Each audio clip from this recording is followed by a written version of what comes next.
ભાદરવી પૂનમના આ પવિત્ર અવસરે છેલ્લા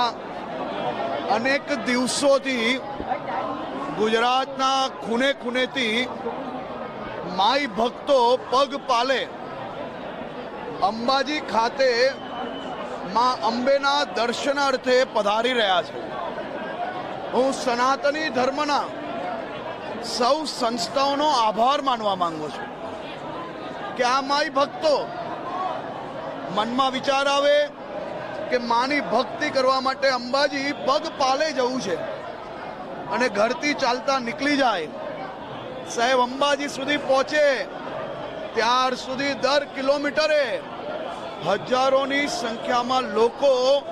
આ માઈ ભક્તોની સેવા કરવા માટે આતુર હોય છે। મેં અનેક એવા માઈ ભક્ત